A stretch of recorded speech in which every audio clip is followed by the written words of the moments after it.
It's been a while, but I'm back. I've just been in university, so classes were taking a little toll on my time budget, but production will continue. I'm post-midterms now, so production can really pick back up, so more videos coming soon. In the last episode, we learned about chromosomes and their involvement in inheritance.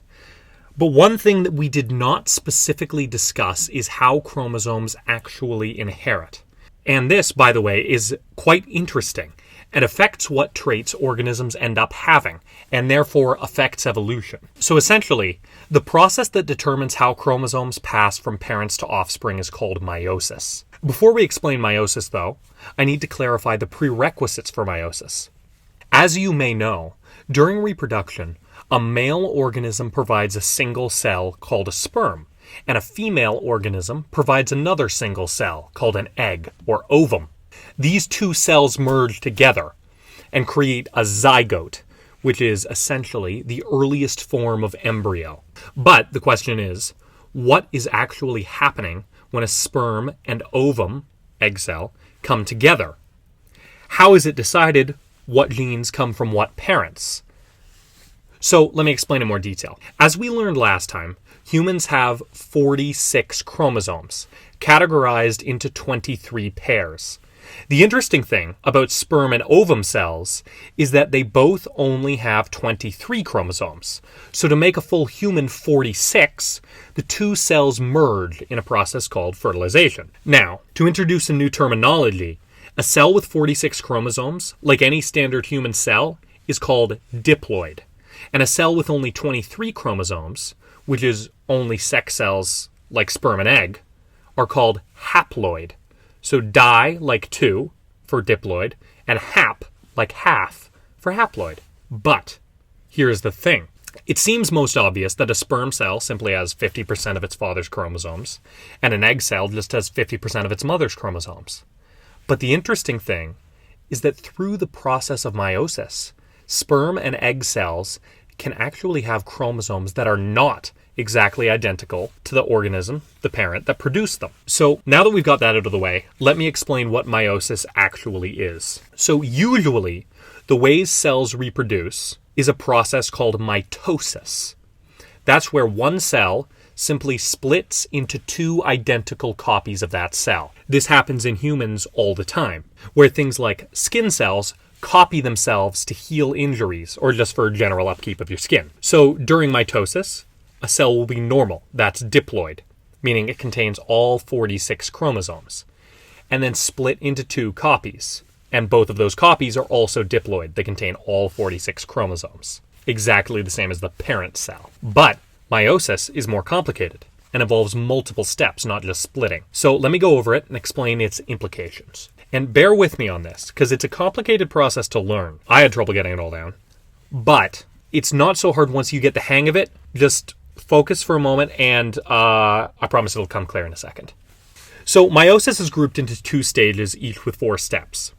And the 4 steps in the first stage and the 4 steps in the second stage are actually extremely similar. So it's easier to remember. So before meiosis even begins, the cell prepares for meiosis. So this pre-meiosis period is called interphase. During interphase, something interesting happens to the cell's chromosomes. Essentially, each of the 46 chromosomes in your body are made up of what are called chromatids. Now, usually, each chromosome only has one chromatid. Pretty easy to remember. But during interphase, a cell preparing for meiosis will duplicate these chromatids, making each chromosome have 2 identical chromatids, so they can be split later, and you'll see what I mean by that. So that's interphase. Chromatids get duplicated, and now that the duplication is out of the way, meiosis can actually begin. So let's get to stage 1. The first step of stage 1 is called prophase 1. Now, because the steps are actually the same in stage 1 and 2, we indicate which stage we're in with numbers. So that's why it's called prophase 1. In prophase 1, chromosomes line up with their homologous pair.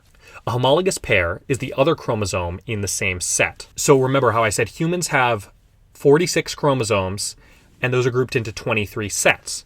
You get 23 chromosomes from your mom and 23 chromosomes from your dad, and in sets, they make the 46 chromosomes in the 23 sets. And remember, this connects to episode 3, where we talked about how you have 2 alleles for every trait, and how dominance and recessiveness decide what trait you actually have. Well, chromosomes each carry 1 allele for each trait. So you get 1 allele from your mom and 1 allele from your dad. And so these chromosomes align with their homologous pair. So the chromosome from your dad and the chromosome from your mom line up.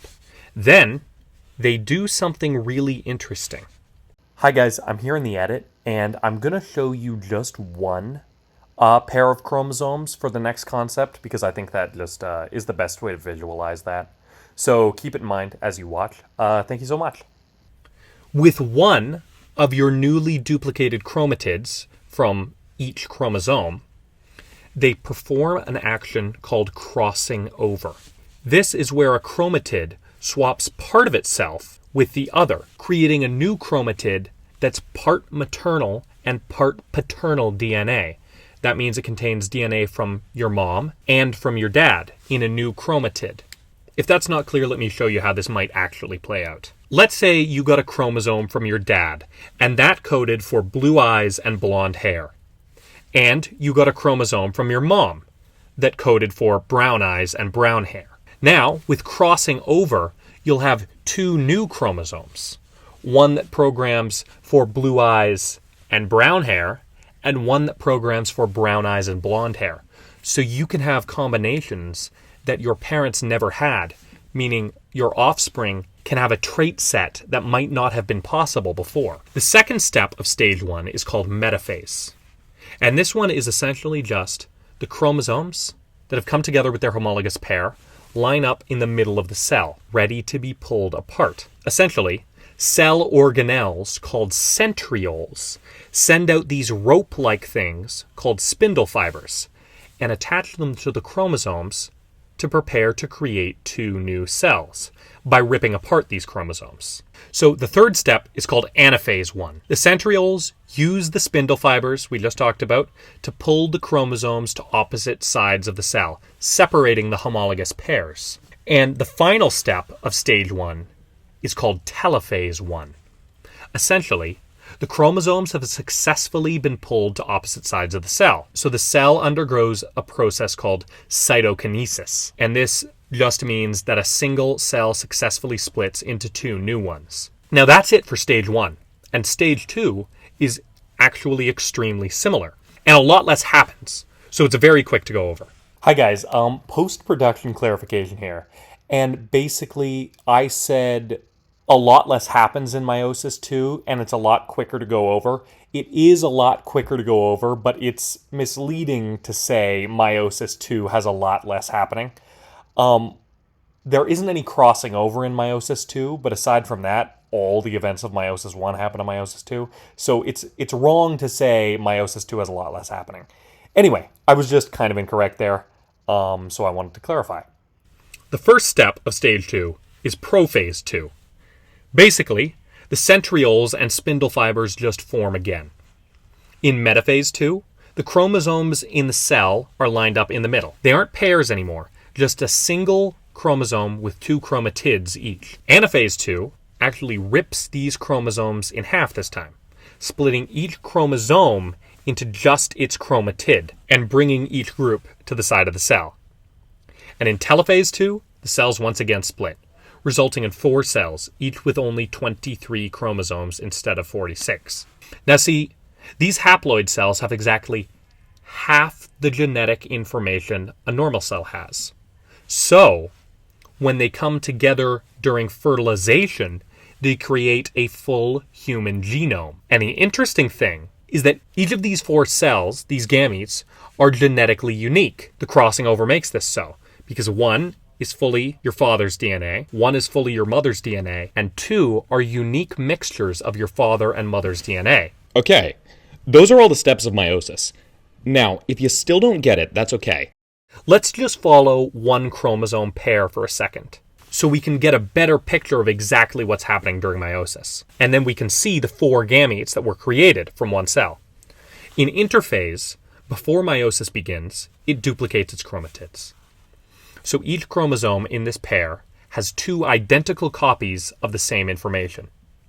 Then, during prophase 1, crossing over happens. So we see this homologous pair actually has 4 unique chromatids, 2 that are copies of parental information, and 2 that are unique recombinations of them. During the rest of phase 1, the homologous chromosomes are split from each other, and during phase 2, these chromatids themselves are split from each other, resulting in gamete cells that contain a unique chromatid. And therefore, each one would produce a unique child, different from the other 3. And remember that each one also pairs up with a gamete from a totally genetically different other parent. So the resulting children may end up looking different from their parents, but sharing some of the same characteristics with both parents. Okay, I know that was a vocabulary-heavy video, and if it's confused you on the first watch, that's okay. This, again, there's a lot to learn here. But it won't take you too long.